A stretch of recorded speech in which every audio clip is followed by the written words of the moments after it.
Thanks for coming to walk with me today. I'm walking at 1.5 miles per hour if you want to keep pace, and also don't forget to set your device if that's something you like to track. So today I want to talk to you about this documentary that I just finished up on Max. It has 2 seasons and each season is 6 episodes, so it's pretty short. It's a pretty short documentary. Not like multiple seasons, but I do wonder if there'll be a 3rd season based on how the 2nd season ended. So it's called The Curious Case of Natalia Grace. And I actually came across this on Facebook because I follow a few pages or groups that talk about thrillers and crime and that type of thing. So there is a court case that happens during season 1, so there's your crime aspect. But basically, this documentary is kind of all about 2 sides to every story, and of course some truths and some lies woven and all that. But of course, The Curious Case of Natalia Grace follows Natalia and her experience with getting adopted by this family, and you actually see various photographs and home videos of Natalia throughout different ages, mostly when she was younger though, and some home video of the family as well. So season one is about the family or the parents side of the story, and mostly more from the adoptive dad's point of view. The adoptive mom, her photos are there, some of her text messages and videos are there, but she doesn't sit down for an interview. So the parents' names were Michael and Christine. They were married and pretty well off financially, and they had 3 sons, and their oldest son had autism, or has autism, and he was incredibly smart, and that's important later, that comes out in season 2, because Christine felt like she kind of used his intelligence and his learning through autism to create a book and make some money off of that. But season 1, you hear a lot from the adoptive dad, Michael, and the oldest son, who I'm forgetting his name right now, but the oldest son lives with him, the dad, and the 2 younger sons live with the mom. So you don't have any of their perspective at all. But the story starts out with Natalia being 6 years old, and she grew up her first few years in the Ukraine in an orphanage, and she also has dwarfism. So I think maybe it looked like part of the reason why she was struggling to find a family to adopt her is that she needed some surgeries and some medical care that was going to be pretty costly, and people may not have the means for that or don't want to have to be involved with that. So that seemed like a reason, because she had kind of stayed with a family, a family who had a daughter. So they were married, they had a daughter, and I don't remember if the daughter was their daughter or their adoptive daughter. It's not a huge part of the story, but a little bit. And they also all had dwarfism. So Natalia stayed with them for a while, and she was really happy there, and they really liked her. But there was something with I don't know if it was they needed money to help with the surgery she would have to have, or something just didn't work out and they weren't able to keep her. And they were all really sad about that, because she really got along with the daughter that they had, and just like everything was like a nice situation. But she also, I believe, stayed with another family, and I don't remember why that didn't work out. But basically that's what's happened to her, is that she stayed with a few families, nothing's working out, and then finally this new family like adopts her. From Michael's point of view, he said this was a closed adoption. We basically got her birth certificate, which was not in English, so I guess they weren't really, I mean, they could understand it enough, but I guess at the time that wasn't important. And they met her, she ran into the room, she was really excited. Of course, who's not excited, right? You're a 6-year-old girl, you're finally getting a family. So she runs into the room and immediately calls them like mom and dad, and it's like a nice little magical situation. So a little bit of a backstory, because they do interview her actual birth mom from the Ukraine, and she said something along the lines of, when Natalia was born, the doctors acted like she wasn't going to survive. So somehow they kind of talked her into just, I don't know if it was leaving her at the hospital, putting her up for adoption. I don't remember exactly what happened there, but it's not like the mom was just like, oh, I don't want you. Like, she was kind of convinced to not keep her for some reason. And like way later in the documentary, it goes back to her, and she actually says that she wishes Natalia could come be with her. So I thought that was a really sad moment, because it's almost like she was like tricked a little into not keeping her child, that maybe like this story wouldn't even be a thing. Okay, but back to Natalia. She gets adopted. They're in Florida, or maybe they're in California. They go to Disney World or Disneyland. I can't recall. So they have to be in one of those places because they're going. So they go, have their first little family day together at the theme park. They have a really nice time. Everything's great. They go back to the hotel, and the adoptive mom, Christine, is like about to give her like a bath, like the kid a bath, Natalia. It's been a long day, whatever. And so, according to the parents' side, they start to freak out because the mom's like giving her a bath, and then she calls in for her husband at the time. And he comes in, and because he's like, what's going on? What's wrong? Did something happen? Is everyone okay?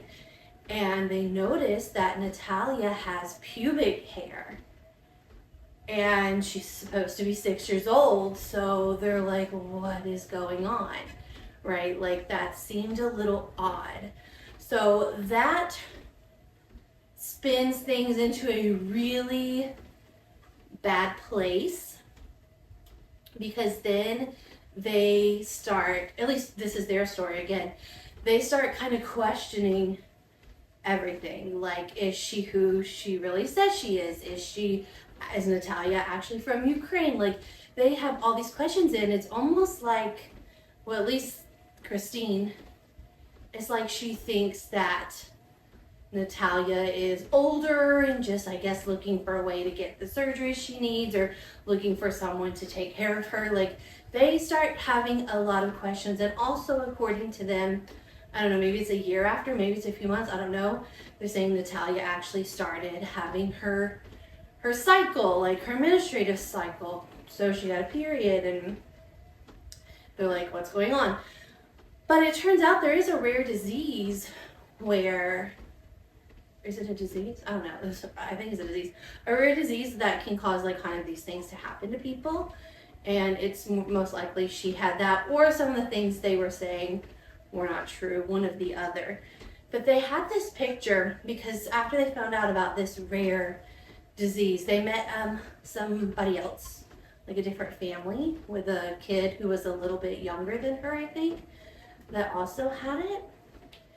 And they were like they were like, the two girls were sitting beside each other playing, and they were like comparing the facial structure.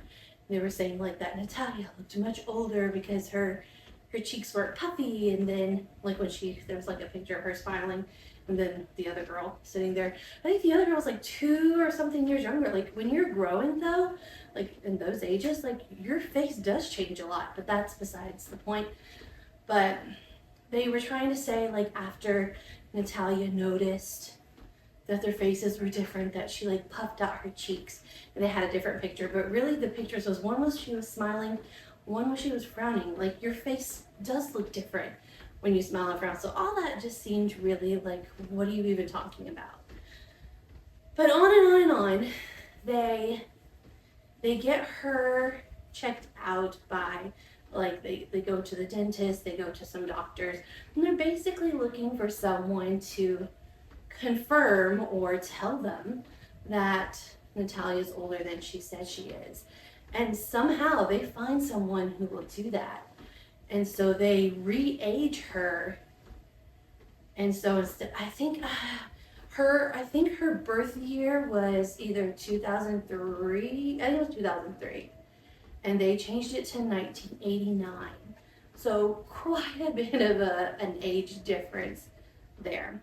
But you see some testimonial from a dentist that looked at her teeth, and he said he like basically told the parents like, no, she's like, yeah, she's a kid, and like gave like probably an age range, and a doctor that said the same thing. So they just basically kept looking until they could find somebody to tell them, or at least suggest or confirm what they either wanted to believe or really did believe. I don't know. But the sad part is that stuff starts happening in the house that's really dangerous and unacceptable. So again, we're mostly at this point from the parents' story. And they say, and mostly, okay, we have to consider this too. Like the adoptive dad, Michael, he's out of the house most of the day working. And Christine, it seems, is like a stay-at-home mom. Maybe she does some like side projects for fun, but Michael will come home and Christine will have said all of these things happen like in the house that day. So there is some video footage you see of Christine holding a camera, or well, a camera, phone, whatever she's recording with, and Natalia's like with her nose to the wall, like, you know, in a timeout situation, which that's a fair punishment. If something happened, you need a timeout. But something to consider is, like, with her dwarfism, her legs, like her feet will hurt, her legs will hurt. Like, it's not just like a normal built body that can handle standing that way for a long time without pain. And according to, I think it was Michael, he had said like she had been there, or maybe it wasn't him, but I think it was him. He said, you know, that she was standing on that wall for hours. Like hours, the mom would make her stand on the wall because she would keep saying like, who are you? How old are you? Where did you really come from? Just like on this like big ol' tirade. She's on this big ol' like, tell me the truth kind of thing. So she says that, well, both the parents for a while were claiming that Natalia was dangerous and wanted to harm the family members. They said like she would defecate on herself and like smear it places. And the oldest son said that that was true. Don't know if it is or not, but there's a few people saying that. And they said like she would hide knives under her bed, and that she'd even walked into the parents' room at night threatening to kill them, basically. Again, it's going to be two sides of the story. So all that happens, and then a big thing happens. They go on a trip to like a petting zoo, a farm of some sort. And when they get there, they have to sign something saying they understand that there's an electric fence and not to touch it because you could get hurt. And of course they all sign it and they move on. Well, a little ways in, like as they're like exploring this farm, Natalia's saying that her feet hurt. And It was one of the boys' birthday. So the mom was like, you know what? I don't want everybody's time to be ruined. So she told the dad, take the boys and, go and explore, and we'll hang out here. And according to his first version of this story anyway, he had said they were like so many feet away or yards away and heard screaming. So he goes back to see what's going on. Mom's like, no, we're good, go. But when they come all the way back, like police have been called now, and Christine, is the mom, is claiming that Natalia tried to throw her or pull her into the electric fence. So because of that, they end up taking Natalia to a psych ward basically. And at first she's put with the kids, like in the kids section. And I think it said like literally during the time she was in there is when they had the re-aging happen. So they ended up moving her to the adult side of the psych ward. And I'm just like, a psych ward in general is terrifying. Just like from like movies and stuff. Maybe in real life it's not, I haven't been there to know, but like I feel like if you have some mental disorder, like you're probably already scared, and then you're mixed in with others, and like you just don't know what will happen. So that's like a really terrifying, like I feel like you could never really feel safe because you don't know what's gonna happen. But think about that, like you're a kid. At this time she was probably like, I don't know, maybe 7 or 8, I don't remember. And then they put her with the adults. Like I just can't believe that. That was crazy to me. But at this point in season 1, you still don't know. Even like I mentioned, like the dentist says she was a kid, the doctors, you actually find that out later. So in season 1, you're still not 100% sure what story is true, what story is real. So it's like, is she a kid? Because when she was there, the workers claimed she was making like sexual comments like to some of the guys in the psych ward, which Natalia later says she doesn't recall doing that, but if she did, it's because she would have heard it somewhere, of course, because if you're a kid, like you don't just know things, you hear it or see it somewhere. But anyway, once she gets out of the psych ward, they eventually call and say, all right, it's time to like come get her, And she stays with the family for a little while again, but eventually, like they're planning to move to Canada because of their oldest son who has autism. Like he's gonna get into like a special school, so their family's gonna move, and they don't want to take Natalia. So she's re-aged now, so what they decide to do is to basically find her an apartment. And when you hear her point of view later, she calls it like a halfway house kind of place. But they put her there, and they just kind of leave her there. I mean, I guess they check in here and there, maybe provide her with some food and basic necessities, but it doesn't really sound like they do. And during season 1, you also get interviews from like the people who were her neighbors. And so it really like tricks you into thinking a bunch of stuff, because at first the neighbors were like, oh, they felt bad for her because, well, first they thought she was a kid, just like, where's your parents? So they kind of felt bad, like, is she being neglected? No one's paying attention. But then by now, Natalia has this narrative in her mind that she's been told, like, you need to tell everybody you're an adult, because if she didn't tell people that, according to her version, she got pepper sprayed in the eyes once because I guess she wasn't going to agree to lie. But she probably also didn't understand because she was like a kid. But anyway, so now she goes around telling everyone, oh, I'm like 22 or whatever it was, like early 20s, because that's pretty much what she's been forced to share. So they interview like a lot of people who live there, and apparently like she had hung out with someone's kid and they were fine with that until they found out she was older. Then they thought, except she wasn't really older, but she said she was older, and they said that was weird. They said she had like a smell, and it's because she probably wasn't able to bathe herself. She's a kid, she has dwarfism, she probably needed like a setup that would work for her. And I'm sure she didn't have it or really understand that she needed to. They also would say, like, if they didn't like lock their doors, which why would you not lock your doors? But if they didn't lock their doors, then she would come in and basically like get into their food because she was so hungry. These people weren't really, her adoptive parents were not providing her really with the things that she needed. So she lived there probably for like a year, I don't know how long, and then they moved her again. And when they moved her the last time, she ended up meeting like a family who lived nearby, and they quickly realized like something is not right with this situation, and we need to help this girl out. So since she's a legal adult at this point, like she's getting some disability money, I believe, and maybe something else. But she kind of like goes and signs everything over, not to have these new people adopt her, but just so that it's like she's gonna live there. So they just kind of set everything up. And of course, her adoptive parents are not happy about that because that means they're not getting anything from her anymore.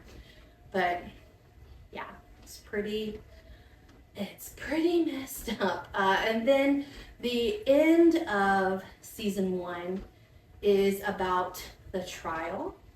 So Natalia, rightfully so, if we're believing she's a kid at this point, which I definitely do, kind of wants some like justice, because these people, like, they could have just kind of taken her back. Like if it wasn't going to be a good fit in the beginning and they didn't actually want her, just okay, so she'll need to find a new home. Like, you don't have to do like all this stuff, like re-age her and make her stand on the wall and pepper spray and like just be in a home where she's not wanted, put her in an apartment when she's a child.